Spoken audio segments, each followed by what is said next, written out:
Hello, and welcome to this overview of new releases that I read that were published in January of 2025. I'm Olivia, your favorite resource for book recommendations you can easily screenshot. You're watching Random Olive Reads. First up is Remember When by Mary Balog. This is a historical romance and book 4 of the Ravenswood series. We have another slow and sweet, character driven romance from Mary Balog. We start with a not very tragic prologue for childhood friends Clarissa and Matthew, who have been friends and neighbors for years, but their lives are about to change because Clarissa is expecting a proposal the next day from a handsome and charming Earl. And despite Matthew's feelings for Clarissa, he knows that he is not a suitable match for her as a second son with no income.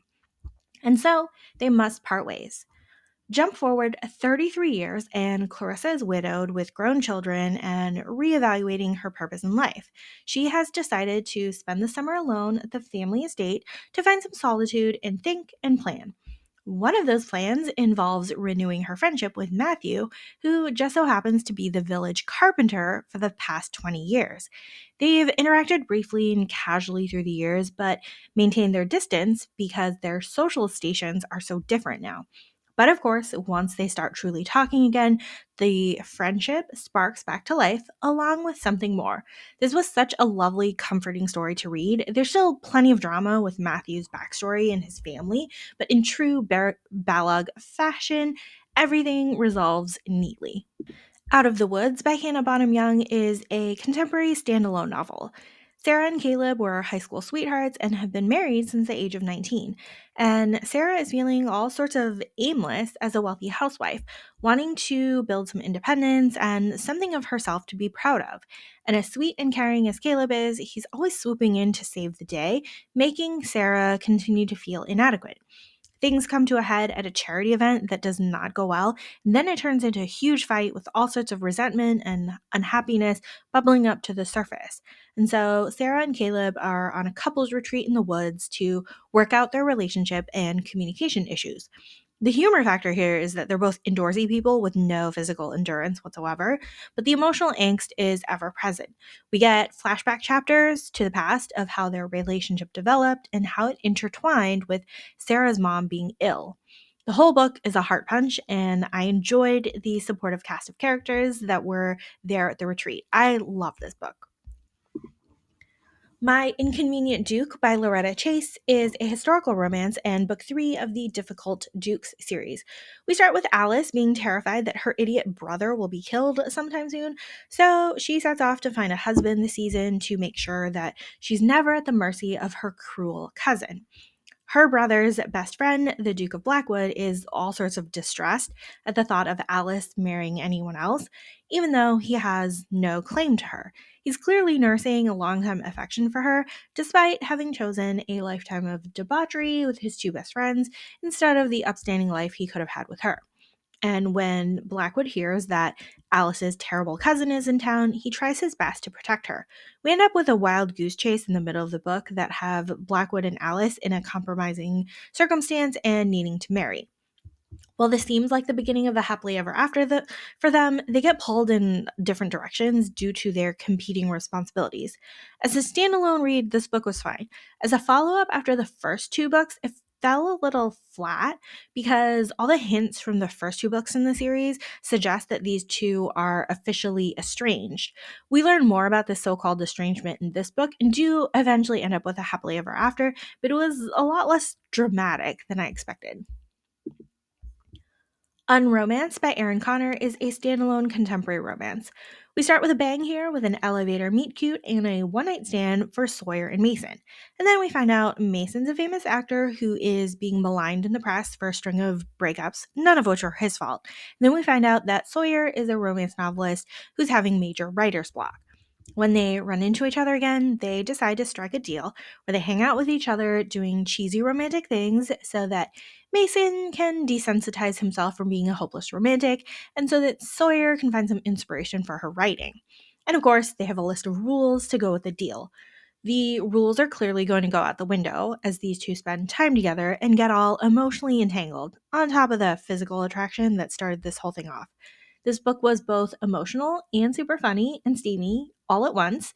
There's so much flirty, witty banter, which was really fun to read. Plus, they have a whole bunch of meddlesome friends. So it was a lot of fun. The Sapphire Heiress by Ella Leon is a historical fantasy romance and book one of the Silver Order series. May was the daughter of a wealthy ship merchant until her family loses all their money, and then her father and brother pass away, and now she's the governess to the new occupants who bought her family's home. And somehow she gets tangled up in a treasure hunt that her neighbor, who mysteriously has not aged in 30 years, and some other villain is undertaking at her house. Ethan was a pirate who had sailed with May's father until they became enemies once upon a time, and then he's trying to reclaim a sapphire that her father had stolen from him and is hiding in one of his vaults. Ethan and May have an instant attraction for each other, though she's definitely wary of him. I'd say this book is a lot more action adventure than it is romance, with the treasure hunt and the running from danger taking forefront of the story. Still, this was a really enjoyable read. Lord Ravenscroft is Not a Gentleman by Barbara Russell is a historical romance and book six of the Victorian Outcast series. We get another tragic setup in the series when Edith and Perry meet at a garden party. Then their ship crashes in the Thames. They both nearly die and then grow closer during their recovery. Edith used to be a bookish gal with aims of becoming a doctor, and Perry used to be a fun loving younger brother of an earl with no ambition. We catch up to them 5 years later when Perry returns to London after an extended recovery period at fancy hospitals and doctors in Switzerland. And we find out that Edith has lied to Perry all these years in her letters, making him believe that she went to medical school and is now a doctor. But she is now totally aimless and getting into all sorts of scandals, much to the dismay of her family. Perry is somehow now the Earl because his older brother gave up the title and married an actress. So he's the one trying to be noble and is trying to save her from her latest scrape of posing nearly nude for a painting.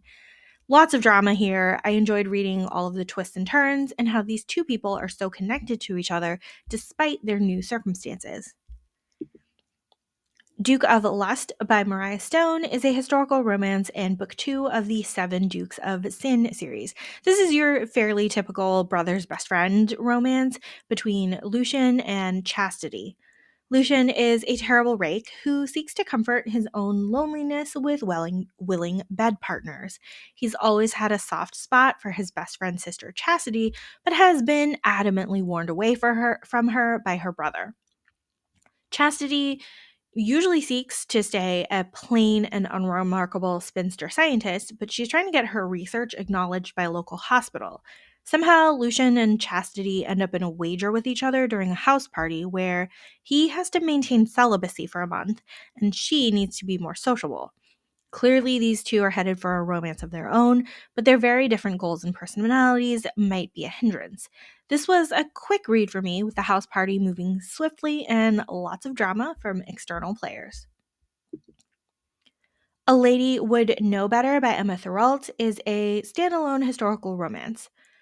For having a brightly colored illustrated cover, we sure do start with a lot of tragedy in the story. Jasper is an earl who has been in mourning for over a year because his village was ravaged by scarlet fever and he lost his fiance, both parents, and an older brother to the illness. He's doing his best to keep it all together for his younger siblings, even if that means he's a stern and grumpy bastard. And then they find an injured and unconscious woman down the lane and bring her to the safety of their manor house. Waking up with no memory of herself or how she was injured, the family have named the woman Jane. And Jasper and Jane have almost instant chemistry with their flirty bickering. It's a bit of a mystery to figure out her identity. We mostly spend the book with a push and pull of Jasper's emotions. See, he's trying his best to stay away from Jane, but it's not working, so then he feels conflicted and guilty. I did enjoy his slew of meddling sisters and how they instantly become attached to Jane during her stay. There's a nice mix of angst and drama here. Earl Crush by Alexandra Vasti is a historical romance and book two of the Belvoz Library series. We get a mix of road trip, fake identity, and fake marriage in this romp of a book.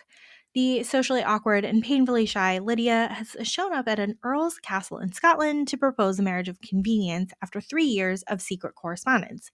Except Arthur the Earl is not the man she's been writing to. It was actually his younger brother who is impersonating the Earl. And then the brother might be in some sort of like treasonous trouble with a rifle part, and Arthur needs Lydia's help to track him down. It was fun reading these two work together to solve the case, and I liked how Arthur was just so impressed by Lydia's cleverness. There was the best kind of chaos, yearning, and steam in this book. Thank you so much for watching this video. Hopefully you found a book or two to add to your TBR. Links to all of these books are in the description. Like and subscribe to get updates, and you can follow me on Instagram at randomolive.